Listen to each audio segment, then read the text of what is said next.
fellow says, well, it made a difference to that one and that one. Very good. And that's the main thing, isn't it? It's about us making a difference because we want a future for people. We want them to have a future that they want for themselves. You know, and going back to the point about volunteering, you know, most of the people, including myself, have not been to the parts of the world that CAFOD's partners work in and seen that for themselves. Perhaps you need to catch your lift next time the bishop goes. But I think I'm just like everybody else here. So I just think that people are here because they're moved by compassion, which is one of CAFOD's values, of course. But they're also it's part of their own faith journey. Yeah, I think it's one of the things where perhaps the secular media really has helped, in as much as 20, 30, 40 years ago there would have been these terrible disasters, especially the areas to do with famine, and they may have made the paper, but to actually see that, you know, it confronts you, say, on the 9 o'clock news, where you can see masses of people who are, you know, next to death. I think that is one of the major influences of the modern you know, kind of instantaneous news world that we now live in. That, you know, it's instant, we can see it. You can almost get a flavour for it just by picking up an iPad or switching your computer or your TV on. So I do think that's made a huge difference, maybe, to the outreach that CAFOD has when they say there is a disaster. People now understand what those kind of disasters look like. And I suppose the other thing that's good is that because of modern media and so on, there are films on the CAFOD website just explaining how CAFOD responds to a disaster and what happens there in the first month afterwards, what's happened 3 years later. You know, what is the impact of it still being felt, of course, today. But one of the interesting things at the moment for us, because it's Lent fast day time, is we're talking about Cyclone Nargis, which was something which swept through big parts of Burma, or Myanmar as it's called today, in 2008 and devastated. It just wiped out all the crops, you know, lots of salt water into the fresh water, so all the food and the fish were killed,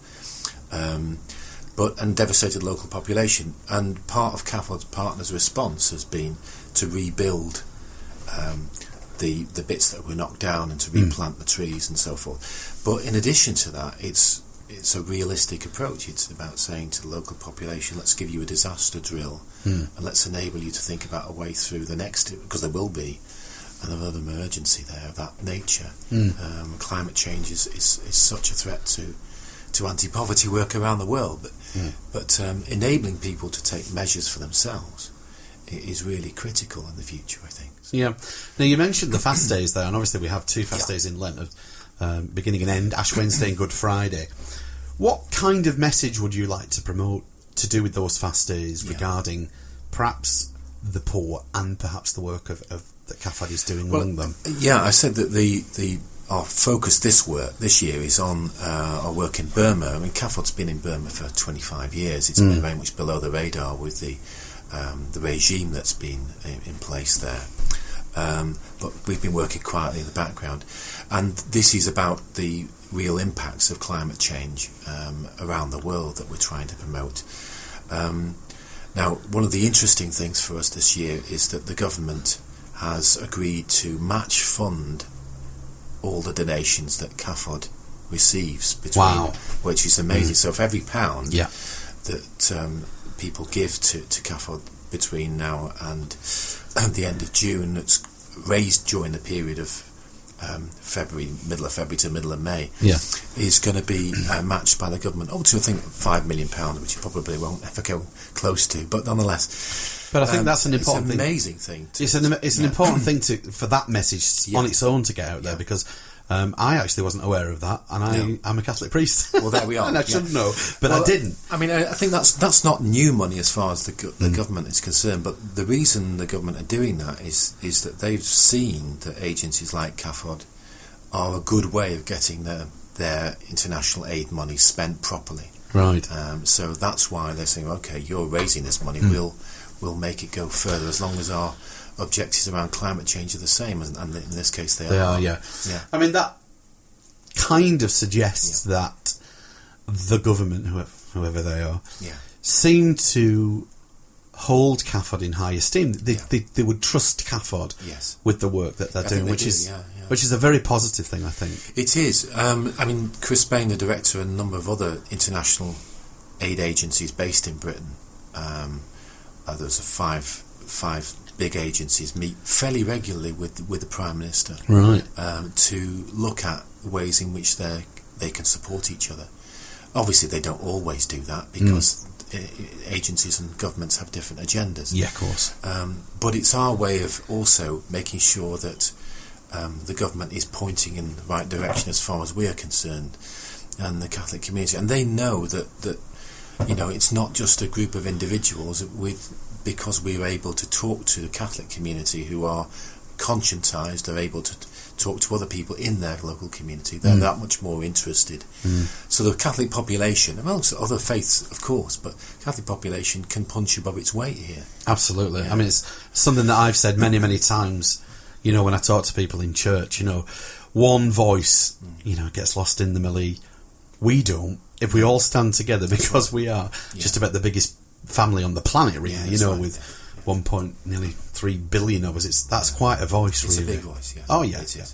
Now, Jed, just to take you back a little bit, you mentioned Step Into the Gap. Yeah. That's a youth programme, is that? It's a youth programme, yeah. Can you just tell me a little bit about that? Yes, very simply. It's a year-long programme where a young person aged 18 up to 30 can spend usually 10 months working for CAFOD. So the first bit of it is a placement here in the UK. That's typically working with schools or young people projects, maybe in a chaplaincy.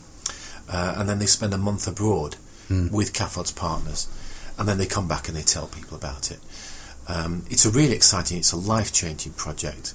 And how do young people, if somebody's listening to this and they're interested in that, how would they go about putting themselves forward to join that, or to become a volunteer in that area? Basically, the best way is to look on the CAFOD website and type in "Step Into the Gap," and they'll find out some more.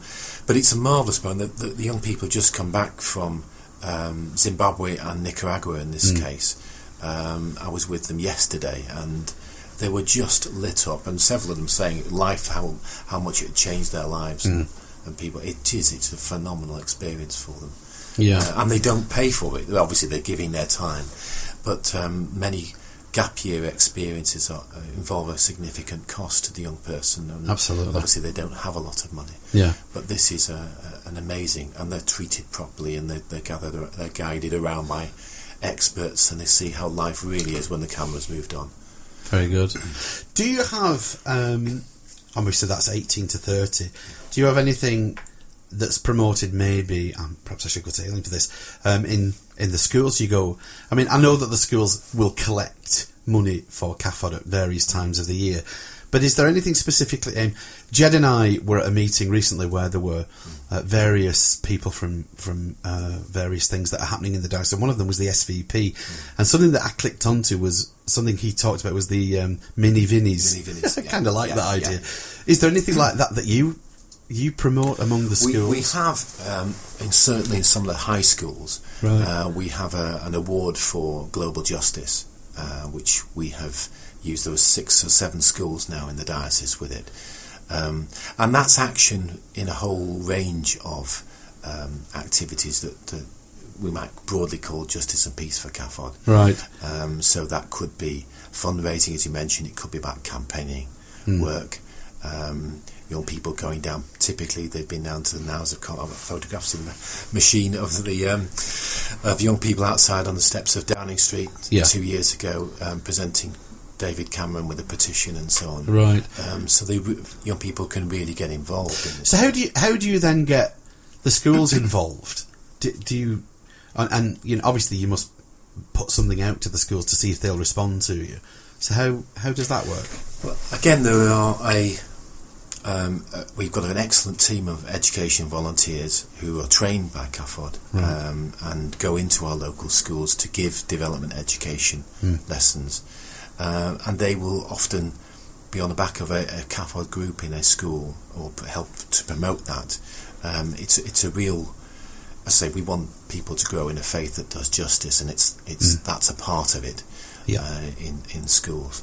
And the schools have been very good also at keeping up the good work. So once they know how they can help, a lot of the time there are initiatives that come from them, and they're the ones that put them forward. Yeah, you see, one of the things that I see as a major problem is that there are so many charities out there, that people do kind of get charity fatigued, really, and it's one of those issues where you have to kind of tread carefully that you don't do that. In any parish, I mean, there are some parishes that may have 2 collections a year, and they will be huge collections, and others where they have 35 a year, and there'll be little bits coming in. So it's a very tricky line, certainly as a parish priest, about how many of these kind of things that you take on board, just so that people don't get wary of it, really. But one of the things that really intrigues me about the work that you do is this education, and especially education of young people, which I think is a great thing. I think our children need to learn, because we've got to a stage, I think, where, gimme, gimme, gimme, as my mum used to say. It's one of these things where children get everything they want in the West. You just ask for it and it seems to appear. Children are beginning to learn about poverty, I think. I mean, really learn. Not just seeing it on the TV, because even that can be seen as fictional, I think, sometimes. But it's a very interesting thing, the work of CAFOD, educating our young people. And that's why I asked you about, into the schools rather than 18 plus, because by the time somebody's got to 18, if they've had a good Catholic upbringing, they tend to be very aware of something like CAFOD and the work that they do. And as an adult then, they're able to make a choice. But I think, as we know, many of our children aren't from good Catholic backgrounds, practising Catholic anyway anymore. And so I think that outreach that you do into schools is really, really important. I think it's also in the context of supporting the school in the way that they want the children to grow and develop. And the schools themselves are fantastic. Right. I think there's a good example, actually, in a way of trying to engage people, young people, in the latest Fast Day materials that we've got for schools, because the experience, the talk is really about climate change this time, and the assembly and workshop are based upon people thinking about the experience of the floods this time last year. Yeah. Particularly Somerset and the Thames Valley and so on, and seeing some of that, and then all of a sudden it's hitting home rather than somewhere foreign. Yeah. Now obviously the scales of if you put something like Hurricane Katrina was 140 miles an hour, and the typhoon that hit the Philippines was 200. But we know what the damage was like in Katrina. We know. Because it was all over our television, as it was with the Philippines for months and months and months. But the key thing here is trying to tap into people's experience here and abroad, and trying to compare it. And with this particular example that we use with the workshop, it's getting young people to think about themselves in a disaster, and getting them to think about, I mentioned before, an idea of young people being schooled in Burma in how to respond to a disaster and keep themselves safe. Well, the same thing can be true here. How would you respond if the place started to flood? And what would you put in your knapsack? And very Ignatian this. Exactly. Very, very much so. The spirituality of St. Ignatius still carries on. One of the interesting things is, if you had a teddy, okay, would you put a teddy in your knapsack? Now, if you asked me, of course, I wouldn't do that as an adult. But for a child of 3 or 4, if you were carrying a 3 or 4 year old, then of course that's security, absolute security. The one thing that's been really constant in that person's life. And would you put pens and pencils in? Well, it's in a situation where actually all education may be out the window for 6 months. You'd want to have something to keep normality going for children and keep the children moving forward. It's interesting, It's quite interesting. I mean, I've never thought of that before, that a child would look for something that would be stable in their lives, like a teddy bear, and that's an interesting one, really. And of course, I think, children in the poorer areas, I mean, my listeners certainly know about the work that we do over in Kenya. I'll talk to you a bit later about that. that we work with children who don't know